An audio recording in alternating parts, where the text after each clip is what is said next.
filled it in. No time for the doubt, they counted me out, I'm getting it in. Yeah. No time for no loss, I'm paying the cost, I'm in it to win. Yeah. Refuse.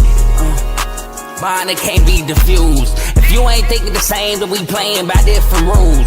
You can't see the vision, we living at different views. Until we complete the mission, keep getting up, never snooze. I walked a mile in my shoes, had the mind of a fool, chasing diamonds and jewels. Trust me, I was confused. Started minding my business and used my mind as a tool. Ended up finding my purpose and found the time to get to it. They told me I couldn't do it, they told me I couldn't make it. They sold it, could never break it. That's sadly mistaken. I need a piece of the pie, I want it so bad I can taste it. They told me like Toby, keep on running, toes they gon' take a fuse to lose.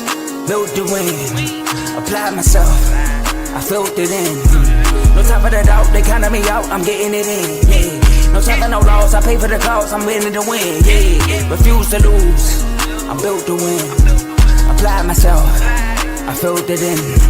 No time for the doubt, they counted me out, I'm getting it in. Yeah. No time for no loss, I'm paying the cost, I'm in it to win. Yeah. Refuse.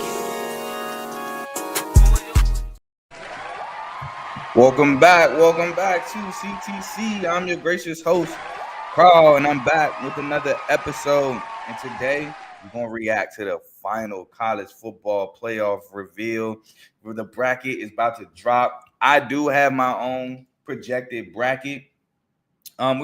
So what we're going to do is, I'm going to just start talking about it. I'll do the shows and stuff at the end of the show because I don't know when they're going to reveal it. I have it right here. I do have it right here. On my phone on mute, so no copyrights or nothing like that, but I got it right here. But this is what I'm about to do. I have my 12 seeds right here.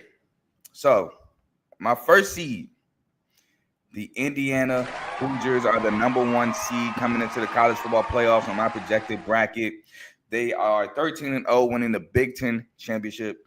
Man, shout out to Signetti. I will talk about that game in the next episode. Shout out to them for the win. Number 2 seed, University of Georgia. They won the SEC championship with ease against Bama.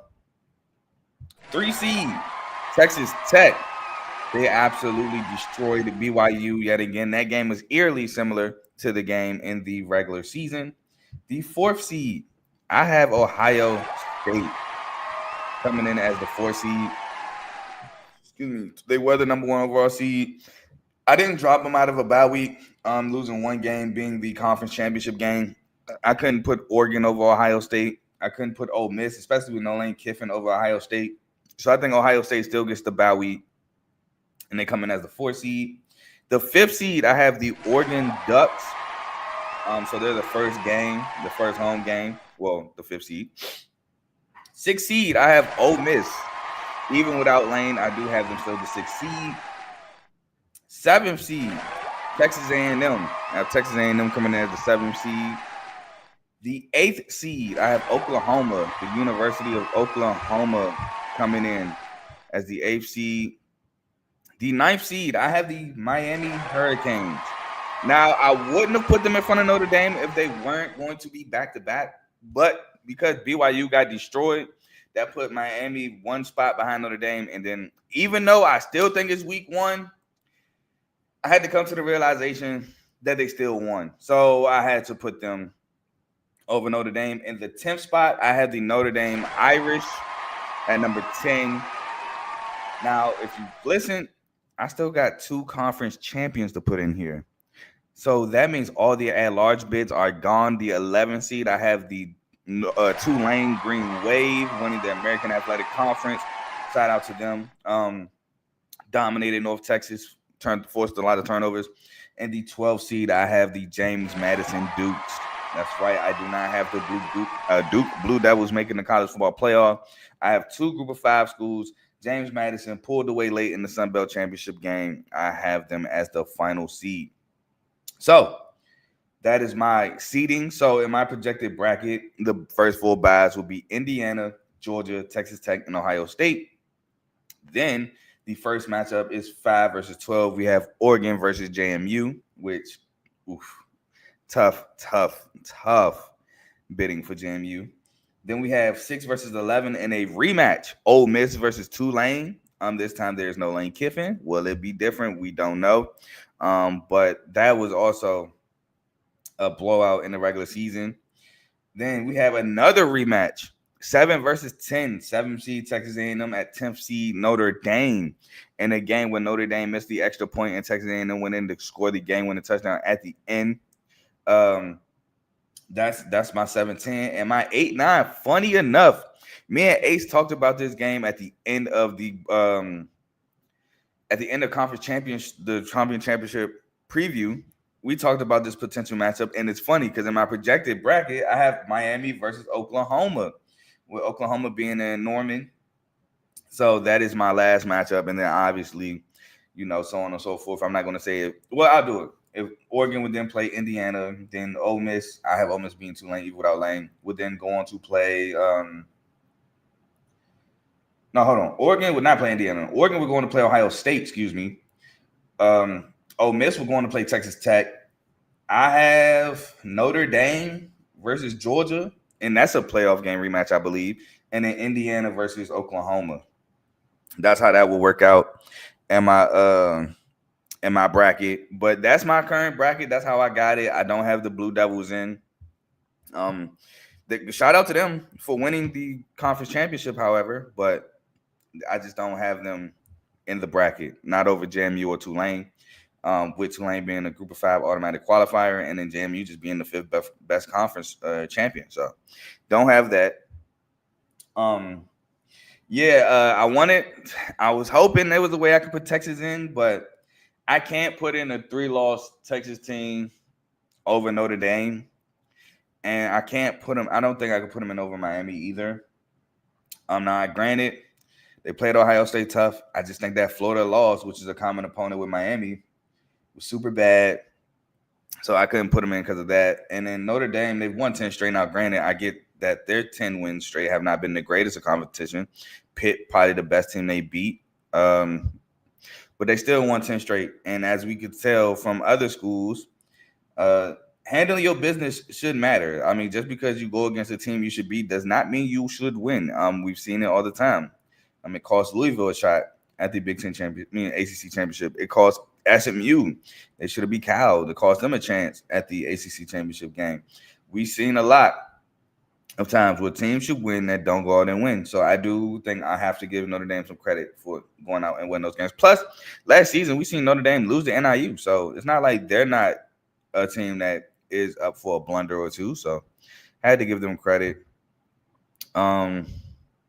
Shout out to Teddy. He said, here we go. And then shout out to Joe. He says he needs favoritism from the committee. Yeah, absolutely you do. And, I do got to address this too. I know last show I said Alabama should be in no matter what. You can't punish them for playing an extra game. That went out the window with yesterday's performance. Yesterday's performance was horrendous. If they wanted that to be true, they had to come out and play well. And they played horrible. Ty Simpson looked bad. Alabama, yet again, cannot run the football. It just looked bad. So Alabama's out, in my opinion. They played themselves out of the conference championship game. In my opinion, they played themselves out of it. So they're out. I know what I said, but I can't in good faith or unbiasedness die on that. Like I died on the hill picking them for the SEC championship game. I literally said I'm only picking them because I picked them in the preseason. I can't do it. So Alabama's out, in my opinion. I did a top 25, but I kind of messed it up a little bit. I had Bama at 12 behind Texas. I had Texas as my first team out at 11, and I had Bama as my second team out at 12, and I had Vanderbilt at 13 because Vandy lost to Bama. So unfortunately, Texas misses, in my opinion, by 1 spot. I think they're the first team out. And it's very unfortunate. Also, BYU, again, played themselves out of a chance. Got beat 34-7. Offensively, you had a great drive, followed up with a bunch of nothing. Now, the second half, you had another good drive, just like the first half, but you missed the field goal. And then turnovers started the whole avalanche of destruction in the Big 12 championship game. Losing 34-7 is not a good thing to put on film for the committee. So I have them out, even though they played that extra game. You lose 34-7. I'm sorry. I don't care if it's an extra game. You can't do that. 34-31. Okay, maybe you got a chance, a fighting chance. You held on. You showed the committee, hey, we deserve to be here. We're going against one of the best schools in the country, and we held our own. But to get blown out in that fashion, I just don't think that bodes well with the committee. It don't bode well with me. And I'm a big BYU supporter because of Kalani Sitake. Oh, my Lord. Coach Sitake. So I just can't. I can't do it. But also want to shout out the Indiana Hoosiers. I don't know why they're taking so long to reveal this dang bracket. I didn't think I'd be talking here for 11 minutes before they even start. But shout out to Indiana, man. Shout out to Coach Signetti. First 13-0 season, first Big Ten championship game win. I know some people are going to be like, they won a championship back in the 1940s. Big Ten championship was not created until 2011. They've never won it, the game. They won it this year. It's the first one ever. So shout out to them for getting that, man. And all I can say is we tried to tell y'all, man, Signetti is a monster. I remember my college football coaching carousel. I gave it an A+ higher. And he's even surpassed my expectations. Like, I didn't expect for them to play for a natty, especially this early. And he's playing for a natty. So to sit here and say that I saw Indiana playing for a natty, I would be disingenuous. But to sit here and tell y'all, I told y'all that this was an A+ higher and Indiana was going to be a school to watch out for, I can't take credit for that. So, and then I got to also, when I talk about Signetti, I also got to bring up Ace, because me and Ace was in front of that train before anybody. We used to talk about Signetti and JMU all the time, bro. That's why I used to rock with JMU so heavy, because of Coach Signetti. So just want to give Signetti his flowers, man. I see a lot of people starting to talk about Signetti now, and I just want to say I told y'all. And that's why y'all should watch CTC, man. We be really in them trenches. But enough of, talking about myself in Indiana. I just wanted to give him some flowers, man, because a lot of people thought early on when he first got hired, oh, it's not a good hire, it's not good enough. He's so arrogant about, like, you haven't done nothing and blah, blah, blah. Now I just see everybody switch sides. Nah, stay over there. And especially when I saw what Paul Feinbaum said it was a bad hire, I said, oh, yeah, I knew it was a great hire when he said that. But, yeah, man, shout out to them. Any more shout outs I got for conference championship week? Oh, shout out to them for making history. Shout out to Western Michigan. I believe that this is their first ever MAC championship since the game has been made. Let me just Google that to make sure. We all know the situation involving Western Michigan. I'm not going to say on here. And I just felt like that was great to see coming off of that situation. I know he would be proud of them as a former alum. So that was great to see, man. And they won in dominant fashion. Won defensively in dominant fashion. So great for Western Michigan. I believe that's their only one. Let's see. Yeah, no.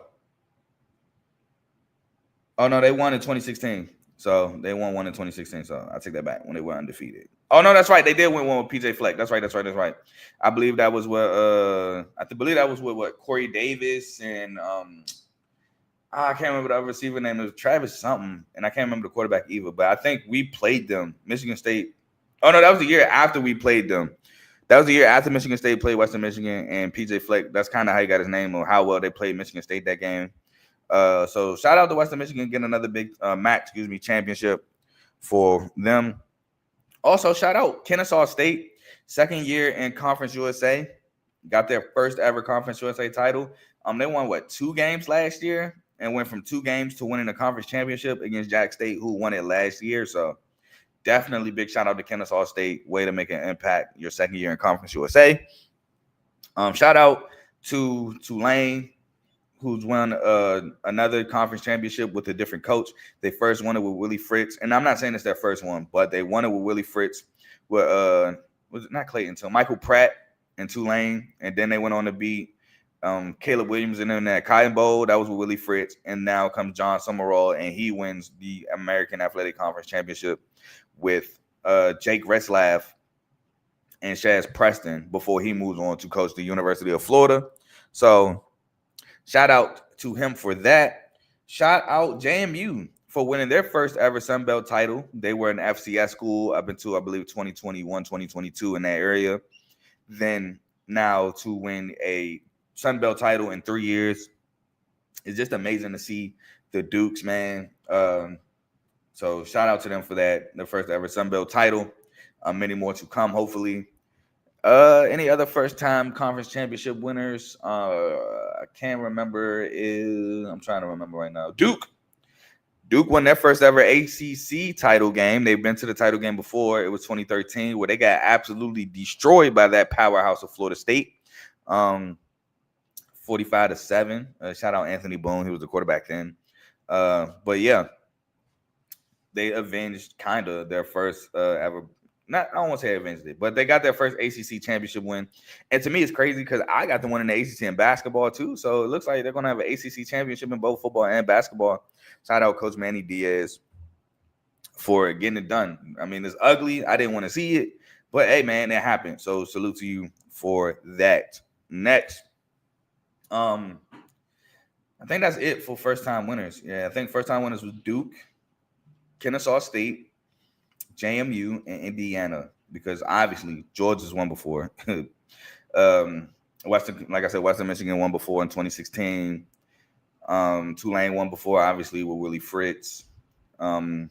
Boise State now won 3 straight. Let's talk about that for a second while we went on this committee. Boise State, another year, another Mountain West Conference championship. They're now 3 straight Mountain West Conference championships for Boise State, now moving to the Pac-12 next season. And Spencer Danielson is not a name that I typically hear in terms of like a group of, Power 5 job or Power 4 job. It's not Power 5 yet. Spencer Danielson, ever since he took over at Boise State, all he's done is win.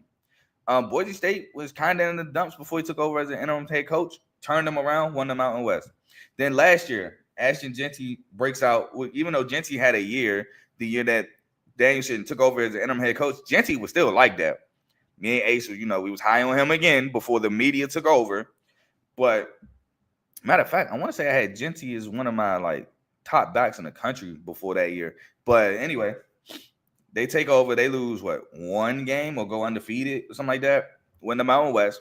Then Jeanty leaves. They start off slow this year, losing the USF, which I did predict. But turn it around, come back and win the Mountain West title against UNLV yet again. So shout out to Danielson, man, winning the conference title 3 years straight. He don't know what not winning the conference title feel like. Ever since he took over, that's all he's done is win the conference title. So some teams might want to give that man a call just to hear him out, because he's definitely got Boise State back to them powerhouse days. So shout out to Danielson. Just wanted to give him some flowers as well, because he's been doing nothing but great things at Boise State. Dog, what is going on? When y'all gonna reveal these brackets? I got gambling to do, brother. Can y'all hurry up? As we wait for the conference title to be revealed, any questions? Oh, shout out to Joe for this comment. This was about Cignetti. He said you were definitely high on him. Facts. I even found a tweet for 2023 that said when they hired him, I was mad. Like, bro, I pounded the table for MSU to hire him. Now I got Big Ten champion. Just imagine, bro. Just imagine. Now, this is not to say I don't like Pat, because I love the fact we got Pat. We back. But just imagine what Cignetti would have did at MSU. He doing this at Indiana. It hurts. It hurts. But yeah, they've gone to commercial. Oh, the bracket reveal comes up in 3 minutes. 3 minutes into the bracket reveal. So, but any questions y'all got in the comments? Who y'all got going? Let me know something.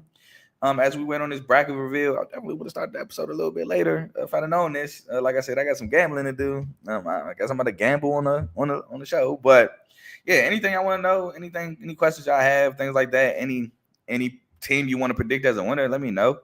Here we go. Joe got a question. How do you feel about Notre Dame being ranked higher than Miami? So I kind of answered this earlier in the show. I said that I had to step back. Because even though Miami beat them week 1, I do feel like head-to-head has to matter. So if it does matter, no matter when you won, it has to matter. And the fact that BYU lost, putting Miami and Notre Dame side by side, because BYU was the buffer between them. It was Notre Dame, BYU, Miami. It was Notre Dame 10, BYU 11, Miami 12, right? So being the fact that BYU got spanked, they drop out, moves up Miami. And since Miami and Notre Dame is like 1-1, you have to jump Miami over Notre Dame because of the head-to-head. You just have to. Unfortunately for the Notre Dame Irish, which still gets them in, but I feel like, yeah, that head-to-head has to matter. They won. It has to matter. So that's why I have Miami at 9 and I have Notre Dame at 10, being the last team in the college football playoff. So yeah, I had to change my mind on that. Let's see. What about them being higher than Texas? I agree.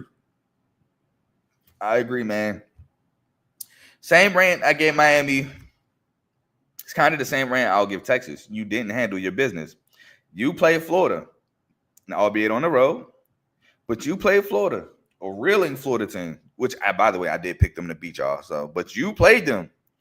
You had opportunities to beat them, and you didn't. And you have to.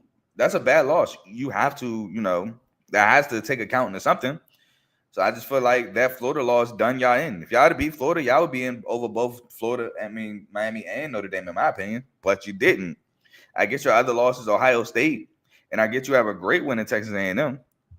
But Notre Dame could say, hey, I know we lost, but 1 point loss, they still got to handle business. But, I mean, they missed the extra point, bro. Like, you know how people feel about kickers, and for a kicker to cost you the game, they'd be like, man, it was a kicker, though. But I feel you. I just feel like Texas is the first team out, in my opinion.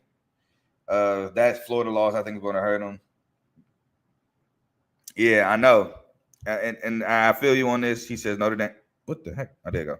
He said Notre Dame beat 2 low-ranked teams all year. I feel you. I 100% feel like Notre Dame needs a tougher schedule. I'm with you on that. I've been saying that. Me and Ace actually been saying that. They can't keep getting away with, oh, we got some of these games scheduled because of tradition, blah, blah, blah. Yeah. Okay, you got Stanford for tradition. They suck. Okay, you have Temple for tradition. They're not a good group of 5 school.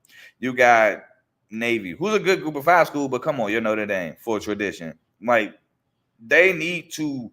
I do feel like it's going to be a year where Notre Dame has to be penalized for these weak schedules that they're playing. I do feel that. But then there's also part of me that feels like the committee respects tradition, so they're not going to hold it against them. And plus, it's the name. People love Notre Dame. People think, when they think of Notre Dame, they think of tradition. They think of the past. So I think they should be penalized for it. But I don't think they will be penalized for it. The only way they'll be penalized for it if they start dropping games, which, again, when you're playing Stanford, you're playing Temple, Navy, it's hard for them to drop games. Now, granted, they did play some ACC teams, but the ACC, as you can see, is weak. As you see, the ACC is weak. They beat Pitt. Never believed in Pitt. I've always came on the show and said I don't believe in Pitt. They beat who else? They beat what? Can't even remember the ACC teams they played, but they didn't play. Oh, I mean, they lost to Miami, who's the best probably ACC team. They just didn't handle their business. So I do think Notre Dame needs to be penalized. Make no mistake about it. They need to have tougher schedules. Joe says we beat Vandy and Texas A&M down the stretch. LOL, I feel like they're not penalized for the first week loss. We should be awarded for the Texas A&M win. I feel you. I think y'all are penalized really because of that Florida loss. That's what I really think it is. All right, here we go. Indiana, number 1, as we all figured, 13-0. By the way, I'm going to be putting checks and X's by mine because I made my own seedings. So Indiana's number 1. I thought they were about to reveal something else. But back to your thing, Joe. I agree. I do feel like y'all need some credit for that Texas A&M win, for sure, because that was a big win. It was Texas A&M only loss, but it's going to be hard to justify putting y'all in as 3 losses over 2 teams that has 2 losses, and one of them beat the other, and one of them also beat a team that you lost to, with Miami being Florida. So I think y'all just going to have to be the odd man out, and that's why I have y'all as the first team out. Number 2 is Ohio State. Okay, that's not what I saw coming. I saw Georgia being number 2, but the committee puts Ohio State at number 2. I'm kind of surprised about that one. I thought Georgia winning the SEC would put them at 2, but apparently they figured, hey, man, they lost to the number 2 team in the country by 3 points because of a kicker. Let's put them at 2. I had Ohio State at 4. I had them behind Georgia and Texas Tech. Georgia dominant win in the SEC championship game. Big 12. Texas Tech dominated the Big 12 championship game. I still had them getting a bye.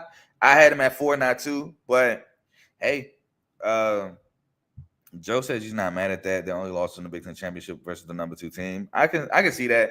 I just thought they would prioritize conference championships over that and then give them the bye week at 4. Because that's what I would have done. I would have still gave them the bye week because they lost the extra game in the conference championship week, but you still lost. So you got to have some type of penalty. So I would have put the other conference champs in front of them. As Georgia comes in at 3, and that means Texas Tech will come in at 4, which I had them at 3. Let me say they better come in at 4. That'd be crazy. But yeah, I felt like Ohio State did deserve some type of penalty, but I think they did deserve a bye week still. So I had them at 4. I had Georgia at 2, Texas Tech at 3. And I kind of thought about putting Texas Tech at 2, but I was like, nah, they're not going to. The SEC is still a gauntlet. And for them to only have 1 loss in it, being to Bama, which they corrected that loss, I got to put Georgia at 2. But hey, man, Georgia comes in at 3, Ohio State comes in at 2, which makes, like I said, Texas Tech should be in at 4, and they are. Texas Tech is at 4. So out of the top 4, we only got 1 right. We got Indiana right at 1, which was obvious. And then there was a mix-up between my 4. Ohio State 2, Georgia 3, Texas Tech at 4. All earning the first week bye. Again, not mad at it. Just thought of I had a different thought process behind it. But either way, I had these all in my top 4. So again, not really mad at it. Now we just wait to see 5 through 12. Those were 3 automatic qualifiers with the conference champions and 1 at-large bid with Ohio State. So number 5, I had Oregon. Let's see. Please reveal it all now. They stalling. I got 5 at Oregon. Come on, reveal 5, bro. Come on, bro. I hope my YouTube TV ain't stuck because this joint look like it's just at the same, but I ain't got no sound, so I can't tell if they talking on that. That sucks. There we go. Number 5 is Oregon.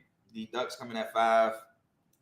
I just felt like they were the best team that didn't play on conference championship week. And let me not say that. I think that they were already ranked so high. They had 1 loss. That 1 loss being to Indiana. That's their only loss. They probably had the best resume outside the top 4. I said the only loss is Indiana, which they played them tight. They just threw a late game pick 6, I believe. No, Indiana after a late game pick 6 just turned up. Mendoza answered that bell, and that was kind of a Heisman moment to me for him. Then you went out. You beat USC. You beat Washington. You beat was it Wisconsin? No, I don't think they played Wisconsin. But you dogged Minnesota. Like, you went out. So 11-1, didn't play for the conference championship because you had 2 undefeated. You had number 1 and number 2 in your conference. Felt like they deserved 5. Number 6 is Ole Miss, like I predicted. Even though Lane is gone, I still feel like you had to put them in at 6. An SEC team with 1 loss, only loss being to Georgia, you have to put them at 6. Now, granted, that, like I said, their only loss is to a top 4 school, but they lost to now 3rd-ranked Georgia. Well, they were still ranked 3rd. 3rd-ranked Georgia as opposed to 1st-ranked Indiana. So, yeah, you have to put them at 6 and Oregon at 5. Now at 7, if y'all remember, I have Texas A&M here at 7. I don't know if that'll be what happens, but I have Texas A&M here. Again, Texas A&M also a 1-loss team, but they lost to Texas, which we currently don't know where they're ranked. But at the time, they were ranked 16, which is still not a bad loss. And Texas A&M comes in at 7. So you don't put them over these 2 because they have a better loss than them, but they still only have 1 loss. So you got to put them high. And Joe says I'm actually rooting for Ole Miss because of the Lane situation. You know, I'm always rooting for Ole Miss. But the Lane situation, it sucks. And I get it. No, let me say this about the Lane situation. This is why I don't listen to coaches when they say there's no loyalty in college football and all it is free agency. Brother, Ole Miss just had the best season ever out of Ole Miss and Mississippi State. And within that, Lane goes to LSU. So don't tell me about players leaving for NIL money because Lane just left Ole Miss with their best season ever for the money to go to LSU. So get out. Y'all can miss me with all that. Next is Oklahoma at 8, which I had. Oklahoma, great year, man. Only 2 losses all year.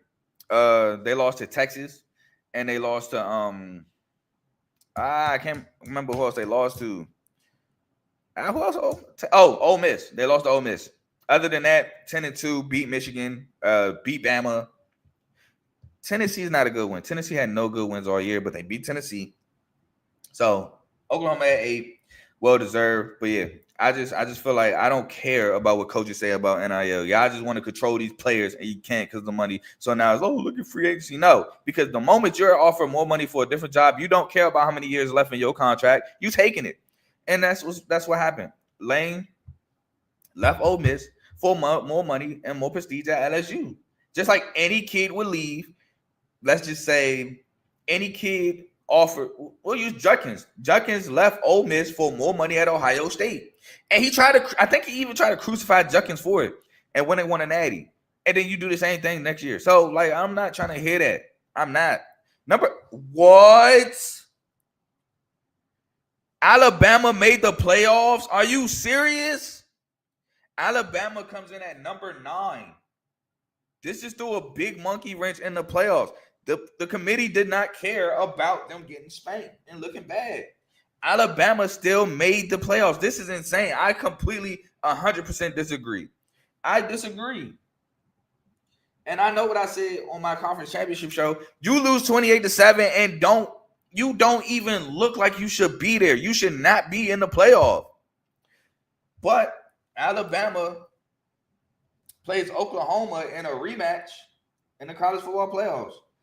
That is insane. They should not be here. That means Miami just got screwed. That's what this tells me. This tells me that Miami just got screwed and they won't make the playoff. Because I don't think they'll put Miami in over Notre Dame. I have Miami over Notre Dame. But with this tells me that Notre Dame's going to be in and Miami's out. Because we have 3 spots left and 2 conference champions left. That means there's 1 at-large bid left, man. And I think it's going to Notre Dame. I think they're going to do it. They're going to leave Miami out, which is crazy. You leave Miami out for Bama, who got worked on TV. I said that they're not going to penalize them for that bonus game, and that's what happened. But I would have agreed if Bama played well. But this is just pure favoritism. This is pure favoritism. This is pure SEC bias. And that's all that is. This is insane. And Miami's in. Miami's in over Notre Dame. Miami just got in. Notre Dame is out. Oh, they said head-to-head matters. Miami comes in at 10. That means that Notre Dame is out because we still have 2 conference champs left. Holy. So maybe there is some faith in the committee after all. Notre Dame is out. Maybe this makes Notre Dame get a tougher schedule. Miami gets in with the head-to-head win, and I'm happy. This is from a guy. I wanted Miami in. I thought they were cooked. They are in. Let's see. They got the resume up. They were 7th FPI versus 3rd to Notre Dame. 14th in strength of a record versus 13th to Notre Dame. 6th in, I don't even know what this is. 45th in strength of schedule versus 44th. So all the metrics, it looks like, went to Notre Dame, but it looks like head-to-head trumped all. And I'm happy for it. I'm happy for it. I am happy that Miami got in over Notre Dame. They did win head-to-head, and Notre Dame won 10 straight, but it wasn't that good. Other than USC. USC was a good win. But I'm happy for it. I'm happy. Shout out to Miami, man. The ACC gets some representation because I don't think Duke gets in. I think the last 2 spots go to Tulane at 11 and JMU at 12. But, hey, I've been wrong a couple times in this episode already with Bama getting in, which that's still BS. Bama should not be in.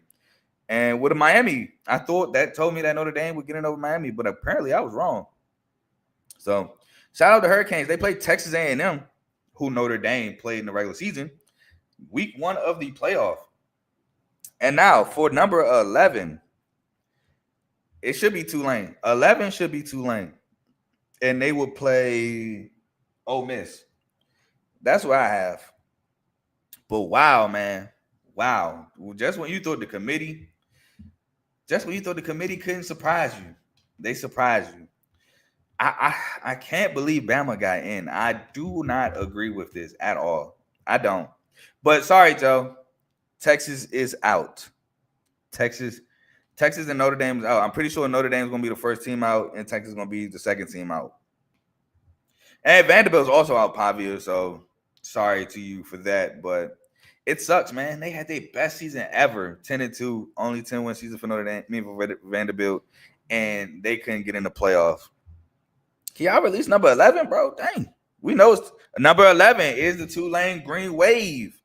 Like I said, they will take on Ole Miss. Let's see here. Yep, the Green Wave of Tulane, which I got to send an apology to my guy Lee. He asked me in the preseason. First of all, I told him they were going to win the American in the preseason. But then he was like, should I bet them to make the playoff? And I was like, I don't know. Because I had them winning the American, and he didn't do it, and they made the playoff. And I think it was a good chunk of change, too. So, sorry, but they got in, and they will face Ole Miss in a rematch earlier in the regular season, which Ole Miss absolutely destroyed Tulane. I want to say the score was like 42-6 or something crazy like that. It was a blowout. It was bad. Yeah, and 12 is JMU, like I had. So JMU does get in. They do face Oregon first week of the college football playoff. So I got 11 of the 12 teams right. The only team I didn't get was Bama, and I got 1, 2, 3, 4, 5, 6, 7 seeds correct because of the whole mix-up in the top 4, and then Bama and Miami.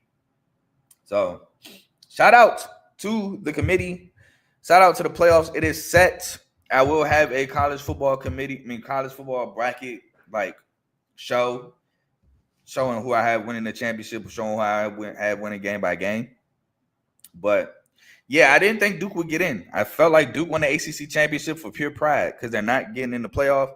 The first team out is Notre Dame. I figured that'd be the case because Miami probably jumping because they head-to-head. And the second team out is probably Texas. But yeah, man, shout out to the Dukes. No, the second team out was BYU.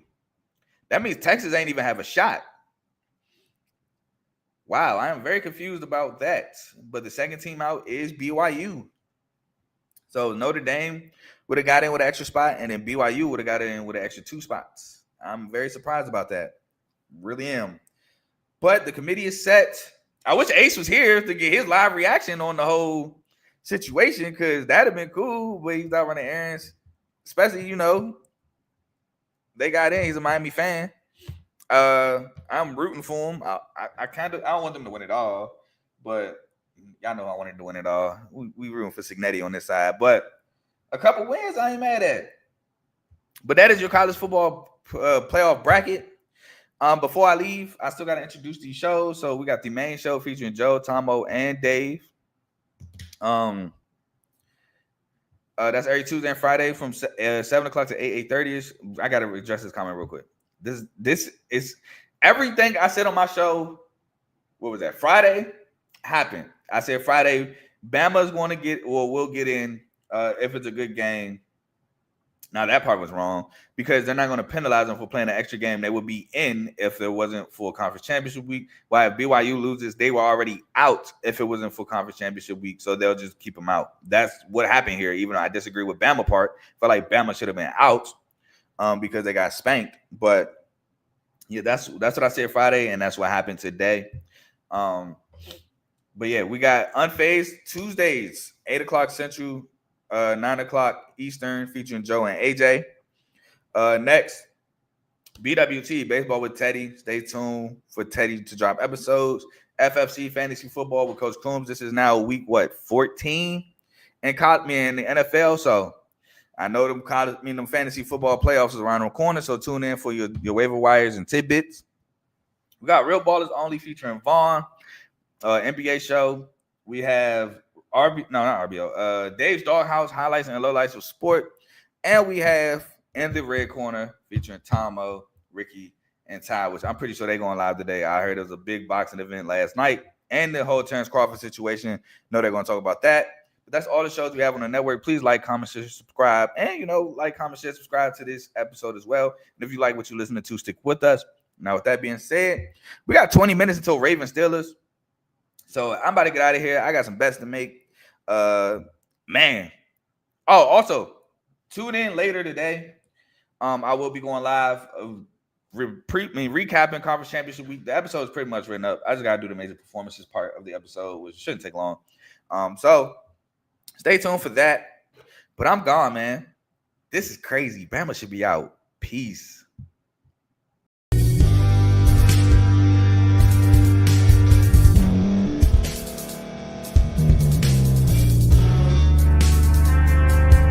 Thank you for staying to the end. If you're watching this on YouTube, please like this video, subscribe, and also hit that notification button so you can be notified next time we put out a video. If you're listening on any podcast platform, subscribe and hit that notification button, y'all, so you can be notified we put out another podcast audio.